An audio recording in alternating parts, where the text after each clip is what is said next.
So, welcome everybody. My name is Luke Starzak, for those of you who we haven't had the pleasure of meeting before. I'm a seconded educator and I work mainly in the Digital Guarantee Unit, which is a new unit that you probably haven't heard of because we're working with quite a few schools around SA but haven't really promoted our existence yet. And my role here is a digital education coach. So I got seconded into the department about just over 12 months ago now. I previously worked at Murray Bridge High School for 10 years and then moved to Norwood most recently for 2.5 years at the high school there. And now I've come in here and I have the great privilege of going around the state and talking to lots of teachers and students and leaders about how they're using digital tools in the classroom. One of my passions is the Google sort of side of things. So whilst I talk about all different things in my other capacity, this one here, we're just going to focus on Google stuff. And I love it and it'll be a lot of fun. So first thing of all is like a real good tip for you is that if you've never used a Chromebook before, and some of your students, as we were discussing before, have them, the easiest way to find out where all of these shortcuts exist is if you go down to the system tray menu. Sorry, just pick that up. We go down to the system tray. We can actually click on keyboard here, click on settings, and this will come up, and what we can actually see is that it starts telling us about what the different keyboard shortcuts are. Within here, what we can actually do is we can actually go and see which shortcuts exist, and also which keyboard we want to use as well. So we can go and jump in here and see some different things. Cool. So there we go. That's our keyboard shortcuts. The other one is just with a Chromebook. There's a couple of differences. So if you haven't noticed this, one of them is that when we click on the time, there's lots of different options in here that I'd love to point out. One is that it's really important that when we're talking to our students that we're showing them the accessibility features. If you are in the department tenancy, this should be a feature on their Chromebooks. If you click into here, one of them that I always have on my computer is a highlight mouse cursor, just to always show my students where my mouse is, particularly when I'm presenting. It's a lot easier. But there's some other really cool accessibility functions within here, such as select to speak, where they can have a look at anything on their screens. And actually get it to read it out to them. We've also got dictation. So those of you who've used the Google platform for a while would know that in docs and slides, you can use dictation. That's controlled by docs and slides. The dictation in here is controlled by your Chromebook. So it's just a little bit different.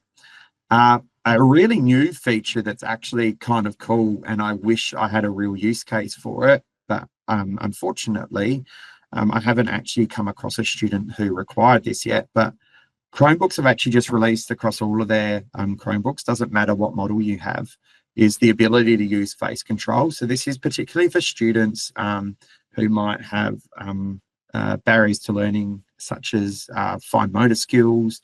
And what they can actually do is when they turn it on, I'm not going to turn it on now because it's actually quite frustrating to use when you're not used to using it, is that they can actually control the cursor with their eyes and with facial movements. So as an example, what you can actually do, actually I might just show you quickly anyway. So if we jump in here and I go into cursor and touchpad and go into this face control, there's what we can actually do is you can see here is it talks about use facial gestures to perform actions, and what can actually happen is that you can choose what that head movement looks like and whether you're blinking or smiling to click.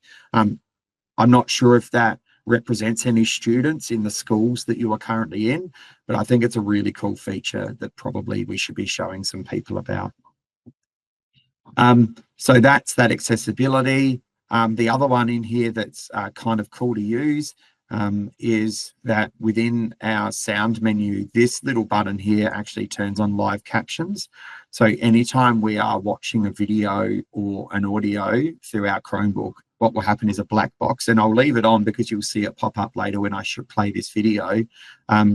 you'll actually see a box come up that is captioning whatever audio is coming through the Chromebook at the time. The other one is this screen capture button that's built in here, and that allows the user to obviously take a picture or record, or some of the students might like this, that they can actually record a GIF as well. So that is our sort of system tray. One of the other ones in here that is a cool feature for maybe students to recognize is that there's this such thing as desks, and what you can actually do is when I was in a school previously, I would actually name each of those my different classes. And so I would actually organize my browser windows into each of the different subjects that I was teaching, so that it was really easy, to organize my life in general. The other one is, this one's kind of cool. So this one's just sort of changed, and that is in the launcher. This used to just be where all your apps lived. But what it also now has is it has this ability to search with Google Lens is now built in. And so what that means is that what we can do, I'll just click through here, is that we can either search for like pictures. You can see that on my screen, and it's going to look through Google search and find that picture somewhere. Or the one that I think is actually more useful than that is if I go across these words, what I can actually do is, let's say that this was an image, like a PDF or something. I could actually copy the text out, but there's actually some more options coming in here now where you can copy the formatting out, or you can just create a Google Doc from that image as well. So thinking about how students might be able to use this, like if I just click copy text, you'll see this work, and I can just go and paste that up there, and that's everything that was on that screen before. So if they're working within PDFs and they're struggling to actually get the stuff out of there, then that's a really cool option for them.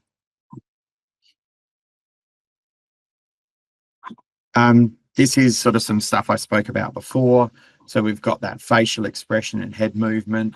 The other one that is kind of cool in terms of this sort of accessibility side of things is that when we're dealing with a PDF on the Chromebook, we can actually also now have that image can be converted to text natively within the Chromebook. And so you'll see this sort of image here is telling you how to do that, which is pretty good. The other one is it's also got sort of this translation inbuilt as well. And if your students are using text to speech, they can also now change the language of the speech that outputs. And the Chromebook has now got some more natural sounding language. So it doesn't just sound like a robot now. It actually sounds, hopefully, a little bit more human-like when that person is talking. Now what I'm going to do is I'm just going to go through a few apps that are Chromebook specific. And so the first one is the Screencast app. And so this one has been around for a little bit, but once again, if it is just your students using Chromebooks and you yourself are not using one as a teacher, then you may not have seen it. So down in the tray, you should see on a Chromebook this little aqua sort of color. And I think it's one of the understated features in Chromebooks, because I found that this was really useful when I was teaching, definitely in a secondary setting. That's my background, is that this was really useful when I was working with students who might come from diverse backgrounds. Not only them, but all the students in my class, but in particular, because what it allows me to do, and I'll just show you what this might look like. So I have this AAS explanation. Oops, and of course it hasn't loaded because I'm on a brand new Chromebook today. I'll just show you this one. We'll just come up with one. And so what I can do is I can go and record anything, and that is going to record along. But the cool thing about it is that it transcribes my recording while I'm going. Now, in terms of, I said before, this was a Chromebook only feature. One of the really cool features of it, though, is that I can click share. And when I share that recording, I'll just do this. We'll go in here. I can actually share it with anyone in their Chrome browser. So when I'm going through this stuff, whilst I have to create it on a Chromebook, anyone can access it on their own device. Now, when we're going in here, you'll see that hopefully the transcript pops up over here. And the reason why I want to show you this is because in here, there are heaps and heaps of languages that the students can then translate my transcription to.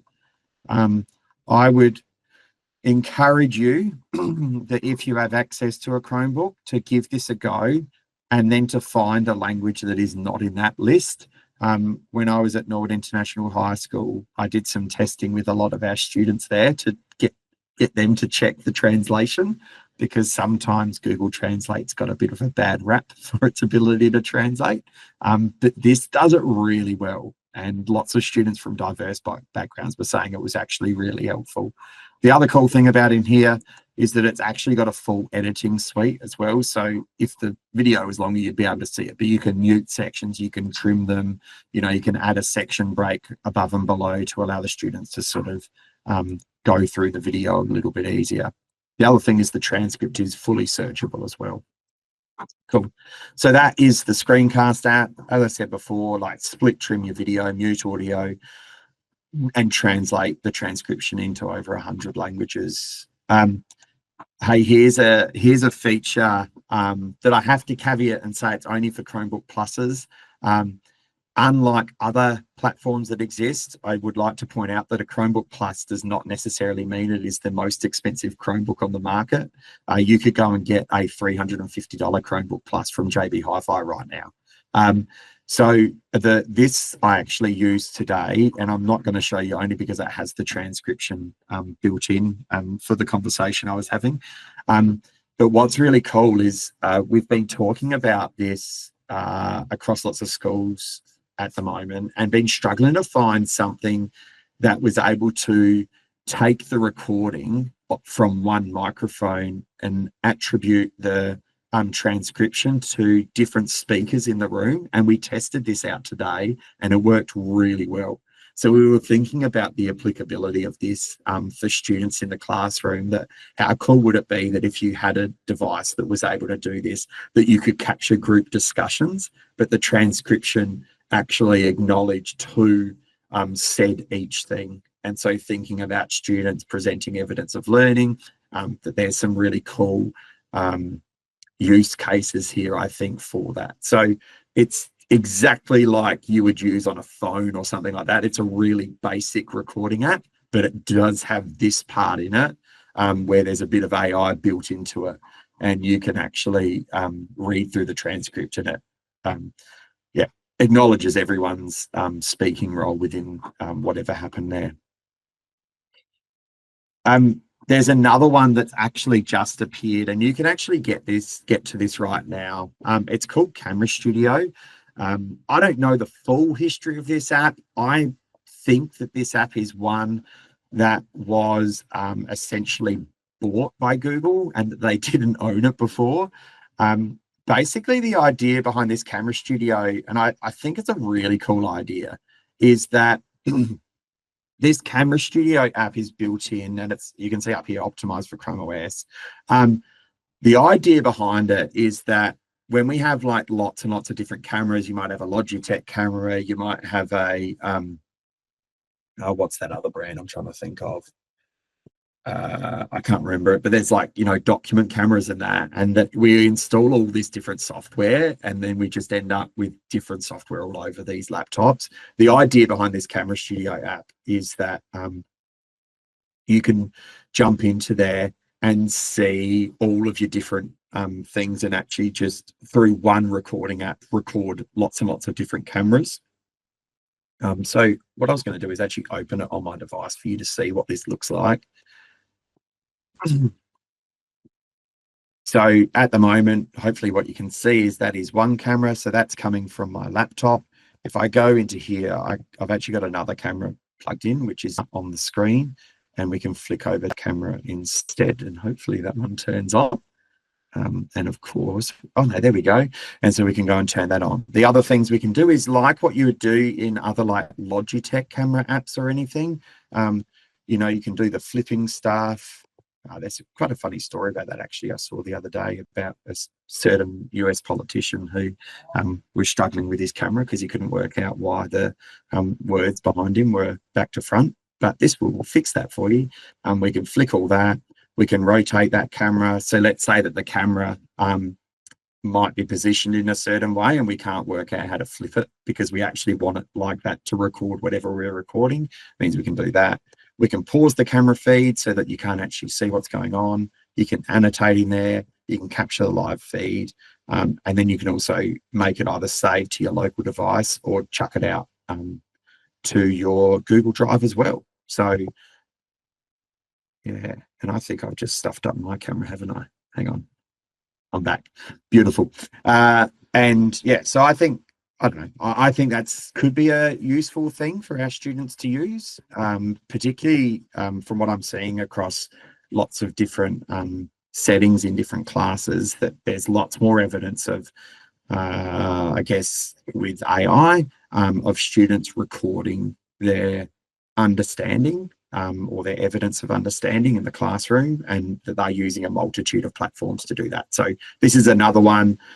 It's natively built in, so it's really easy for the kids on Chromebooks to get to. I did want to put a note in there, and that is also that if you're in a Google Meet, you also now have the ability to have a secondary camera source as well. So I could actually, I'm not going to do it now because I'm not sure what it would do in this particular meeting, but you can actually put a document camera at the same time as you have your face on the screen as well.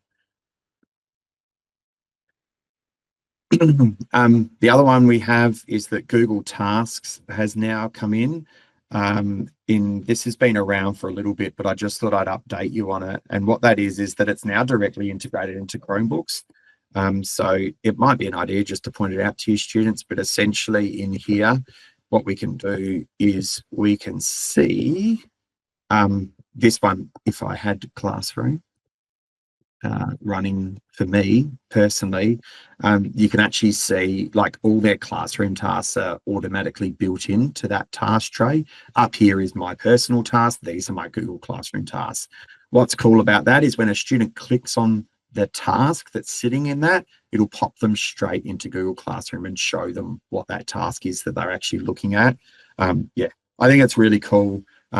Allows you, I guess, in my thinking, like lots of this stuff that I talk about with some of the inclusive educators in the department is talking about just reducing the metacognitive load on our students. And that's like a really cool one, allows them to focus a little bit more on their work. The next one is Class Tools, and this is the part where I'm actually going to play a recording. This recording was done by Chris Betcher. He currently works for a company called Crux Learning. He did a recording on this last month, and I was going to do this live, but his recording's pretty good. So rather than me stuff around and potentially a demo stuff up, what I thought I'd do is just play the recording for you. I just want to caveat that there's a couple of requirements for how Class Tools is actually used, and Chris is going to talk about this anyway, but I wanted to just make sure that you heard it from someone in the department. What that is that there is a requirement that the school is using Education Plus. Now, if you currently don't have that at your school, you just need to put a ticket in from your principal to request access to Workspace Plus. The other one is that the teacher and the student both need to have a Chromebook. Now, I've spoken about lots of schools who have Chromebooks around the state, and one of the things that, even if you're not like Murray Bridge High School where you have Chromebooks for staff, what's stopping you from picking up one of the spare student Chromebooks that you might have and actually running this anyway? What does Class Tools allow you to do? Well, in terms of that, I reckon I actually might let Chris explain that. So what I'm going to do is this video, it goes for about 10 minutes. I might just stop it after a little bit, but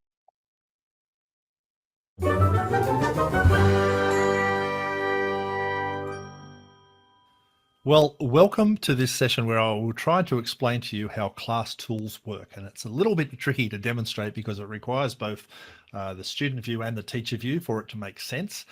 So you can see these two screens I've got here. The one on the right-hand side, the bluey pinky one, is the teacher's device, and the orangey yellow one is the student's device. Important to notice that both of these devices are Chromebooks, and they're both managed Chromebooks, okay? So you do require a Chromebook at each end, teacher and student, for class tools to work. The other important thing is that all the users are in the same domain, and that the administrator has previously gone in and defined who is a teacher and who is a student, because the experiences are quite different for both users. Okay, with that out of the way, let's jump in over here to the teacher device, and you'll see this is Class Tools down here, this little purple logo. When you enable Class Tools in the administration console, that just appears, okay? And you'll notice I've also got one over here on the student device as well. When the teacher clicks theirs, it opens up this little window, and it looks a little bit different to what most Google tools tend to look like. It's just this little floating window. So really simple, really easy to use. But if I go over here to the student one and click that, you'll notice that the student interface looks completely different. Okay, that's why it's important that we define who is teacher, who is a student. The student device is currently asking for a join code. And so one of the ways a student can join a Class Tools session is simply with a join code.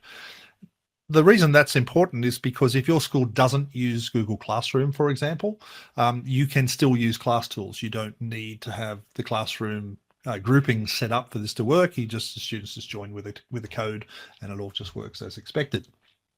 Okay. But let's just jump over to the teacher device and just have a look how this actually gets set up. Now, the core idea here is the teacher would create a session with a specified group of students with a specified pieces of work, and then they push it out to the students to do that work for a specified period of time. Okay, that's the key idea.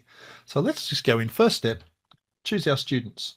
You can add the students. Now, because I am a classroom school right here, I do all my classroom groupings show up.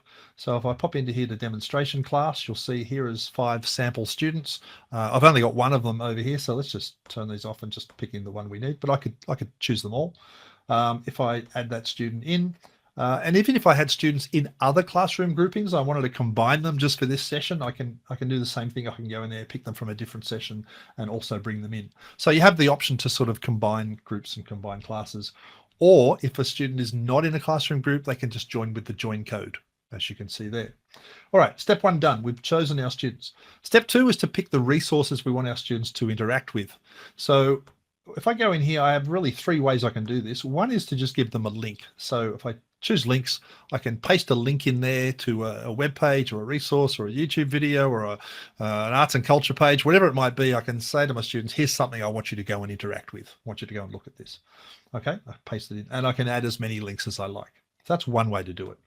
The second way to do it is if you are a Google Classroom school, you can add resources from classroom assignments. So in this example, I do actually have a project set up here about Australian Parliament, and I could tick that and say add that, and it would take all the resources from that classroom assignment and add them into this Class Tools session. Okay, that's another way you can do it. I'm not going to do it that way right now because I want to show you the third way, which is open tabs. Before I click on this, so this makes sense for you, if I was to open my Chrome browser, you'll notice that I have a window open in Chrome right now, and it's got a couple of things in it. I'm pretending my students are learning about elephants for this example, right? So I've got a couple of web pages open about different elephant facts, and then I've got a quiz that I've made in Google Forms just to sort of ask them to, show their learning, basically. It's not the greatest task, but it'll do for showing you how this works. So some things to look at and some things to do, right? So that's what's currently open in Chrome browser. Now, if I come back over here and I choose that open tabs session, you'll notice that what it does is it looks across all my windows open in my Chrome browser and finds anything that exists in there. And it's found this Chrome window, which has these 4 tabs in here. Okay, so they're the 4 tabs I want. If I didn't want to use one of them, I could turn it off. That's fine. But I think for the point of this, let's just use them all. And I say, okay, add those 4 tabs. So I've chosen my students. I've chosen my resources. The next thing I can do is to choose whether I want to use captions or not, but I'm going to come back to captions in just a sec, okay? So let's just go to the final step here. The last thing is before I launch the session, I decide, how long I want the session to go for, let's just say 20 minutes, and whether I want my students to work in explore mode, where they're free to wander around their computer and open other things other than just the things I give them, or whether I want them in focus mode, where they can only work on the things that I give them. So that's my choice here. I'm going to start in explore mode just to show you how this works. And let's start the session. So that is now kicking off that session, and you can see that the student machine has now switched over to launch the 4 things that I wanted to give them. So those 4 tabs that were open on my machine are now launched on the student's machine, and obviously for every student in the class or every student in the session. If I did have students that were not part of that grouping and the student came in late or was not in the classroom session yet, there is the join code at the top there. And I can even sort of click this button here and make it appear big. So again, this teacher device is very often attached to a projection screen at the front of the class. So being able to put the code up there like that is kind of handy. Okay, so that's that. Now you can see over on the student device that that tab has opened up. The class tools window has opened up with the 4 tabs that I want my kids to look at. There's the quiz, there's the other elephant things here. So that's what my students can do now. They can look through that and they can work their way through the activity that I've given them. You'll notice that there's no close button up in the corner here. So there's nothing to click to close this window. So it's actually a little bit hard to just close the window accidentally. So that's a good thing. To close it, you do need to come down here, right click on the icon and actually close it that way. So that's very deliberate so that students don't accidentally close windows by mistake. But there you go. So that's what that looks like. Now, we all know students get distracted. We all know that although you've asked them to work on these 4 tabs, they get distracted. They check their email. They go and look at Facebook. They look at it, whatever, right? So what we can do is instead we can go over to the teacher's machine and move ourselves into focus mode. When we move to focus mode, what will happen on the student's machine is any second now, you'll see that window will go full screen, like so, and it locks out everything else. So it's a little bit like a NAPLAN test in that it locks all the other stuff out. And now the only thing that students can interact with is whatever I've given them as a resource. Okay, so that's the only things they can work on. There is a little button here, just if you click that button there, it brings the tabs along the top of the screen in or out. So if you're missing the tabs, that's where you'll find them. And you can also move this panel to either side of the screen if you prefer it on the left or the right. That's really the student experience, is they just get to work on the stuff that you've asked them to work on. If you trust them a little bit more to sort of not do the wrong thing, then you can go to explore mode and hand their machine back to them. And you can see now all those things have come up at the bottom of the screen, and students can take this window and move it out of the way and do other things. Okay, but focus mode is really useful when you want your kids to just focus on the things that you want them to do. Okay, and there you go, back to focus mode. The other thing you can do is to lock the screen. So by clicking on lock, you can see, bring up this message on the screen here that will tell you that this session is paused temporarily, and you get to talk to your kids about whatever you need to talk to about. Now, let's say I am explaining some things to my students. Just take them out of lock mode for a second, put them back in focus mode.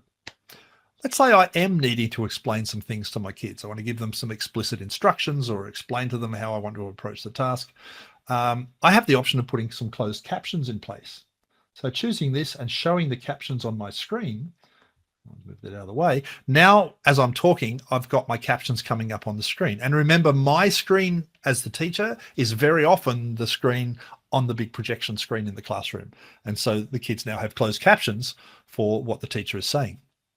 Now, I might decide that I want the kids at the back of the classroom to be able to sort of see it on their own screens, because that's a little hard to see perhaps. So I can say, yeah, look, allow the students to use captions as well. And you'll notice on the student device that show captions of my teacher's voice just went live. And so now a student has the option to turn those captions on as well. Okay, and that'll come up any second. There you go, right. Oh, I haven't turned it on. There you go. There you go. So that is now translating, not translating, it's captioning what the teacher is saying on the teacher's device, big screen, but also on the student's device at their table. Okay. Now, if I wanted my students to see the captions in their own language, I also have the option here to turn on translation. And when I do that, the students now get a button down here to do the translation. Now, I had that from a previous experiment I was doing. I had it set to Chinese, and you can see it's now translating into Chinese. I could switch it to another language. I know our New Zealand friends probably curious about whether you can do Maori or not, and I believe you can, if I can find it. So now, even though I'm speaking in English, my captions are coming up in Maori. And there's a ton of languages in there, as you can see.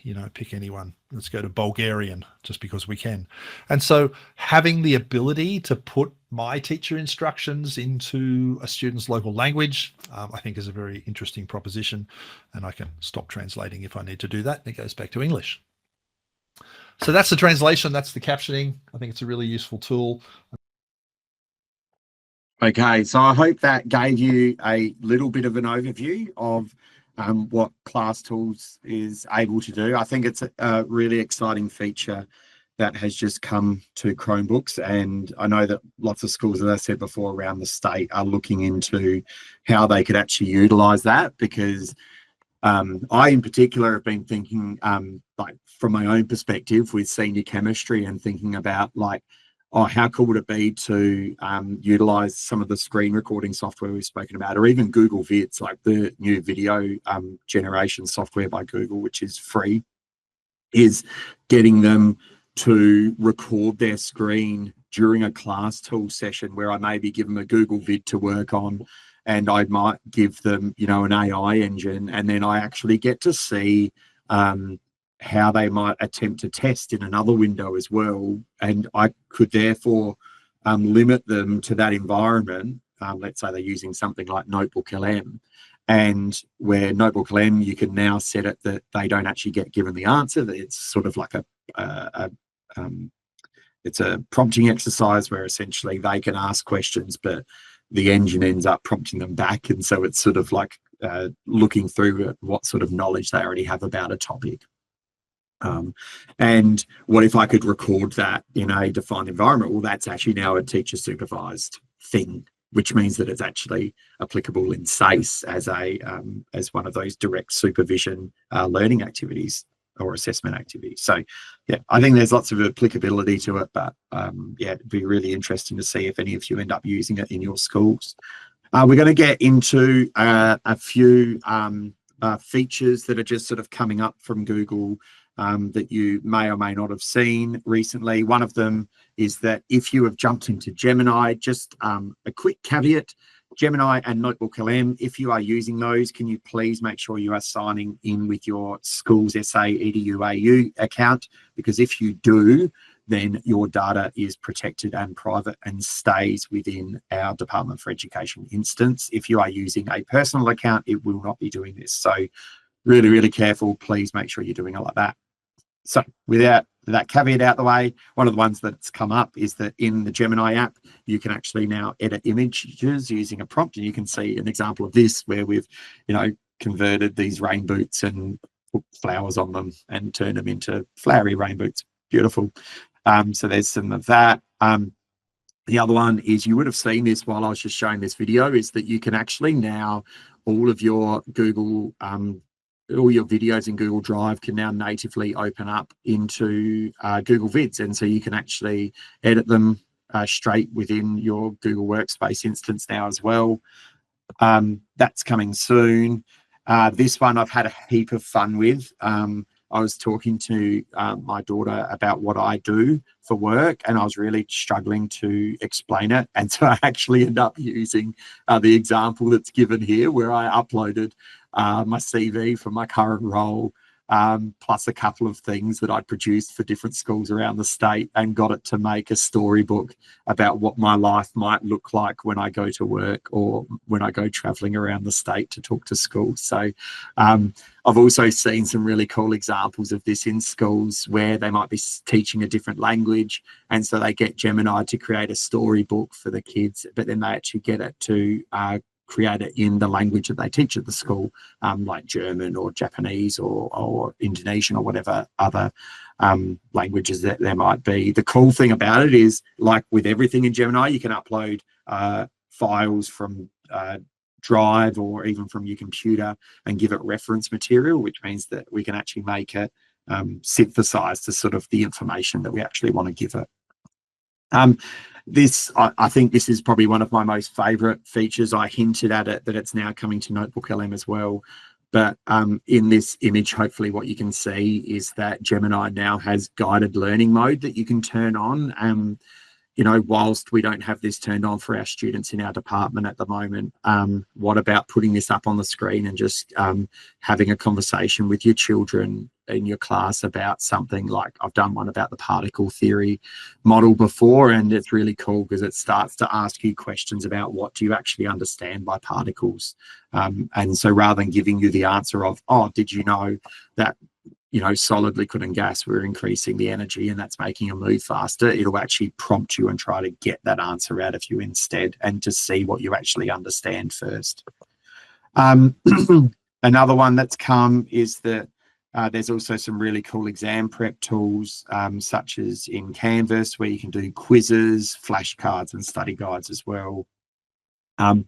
When students are using Gemini, just keep in mind that, once again, I said they can't use that in the department at the moment, but if you're on your own instance, then you'd have to complete your own assessment of this, whether you want to turn it on. But students at home can use Gemini now anyway. There are no age restrictions on it anymore. That what it's actually starting to do is inject these diagrams that are science-based or learning science-based as well, not just in the sciences learning area, in order to help the students actually understand. So it's not just the text output, there's actually some diagrams and visual responses, and YouTube videos will pop out as well when they're applicable to the students. So with all of that, we're going to sort of start to finish up. One of the ones is yesterday, and you've all got access to these slides in the chat window. Just a reminder, chat is down here. I'll just write it again so you can see it. And the link to my slides is linked in there. Yesterday, Google released some really cool AI literacy resources.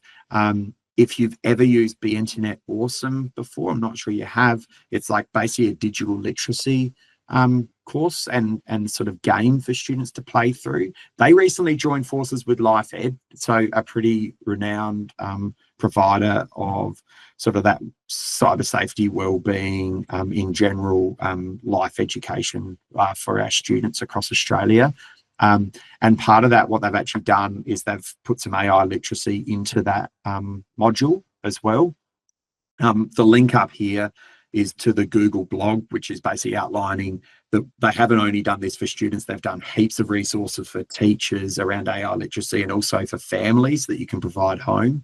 I had some fun. We're not going to have time to do it today, but it's heaps of fun. Is AI Quest. Google Research got together with Stanford Uni, to actually experience the AI cycle firsthand. So I would encourage you all to go and have a play with that. The other one is that whenever Google do releases recently, they just make notebooks about it. So they've actually made this notebook that allows you to query Google's top 25 AI literacy sources, and you can ask it heaps of questions. They've got audio overviews and videos in there ready to go for you as well, to have a play with. I've got a few more things to chat through. Google, you may have seen, if you're on a session with me before, you may have seen me refer to the Google Teacher Center. It's now called the Google Learning Center. And that's got heaps and heaps of free resources for you guys to go and just have a play with. There's also a Chromebook for Educators course that sits up there as well. So if you want to have a look at that and see how you could use Chromebooks a bit differently in your classroom, I encourage you to go do that course. A bit of a shameless plug for our friends over at Curriculum and Learning, and that is that you can now go and order your 2026 Teachers Companion. It's open now for bulk site orders, and individual orders are going to open in week 10. So our friends over at Curriculum and Learning have been refreshing the other edition that was released last year. These have been really useful and have been seen around the state in lots of different ways. So feel free to go and order those, or encourage your site leader to just order a big box for your whole staff as well. A reminder that with digital skills, we have a dashboard on Plink, which is where you obviously signed up. One of the things people don't realize is we actually upload all of the recorded webinars to YouTube. So we do have a YouTube channel. Please go and check it out. Sign up to our newsletter. all of that resourcing is there, and in my speaker notes as well. It'll come out in the email as well, guys. The other one is that I would love your feedback. This will come out in the email as well.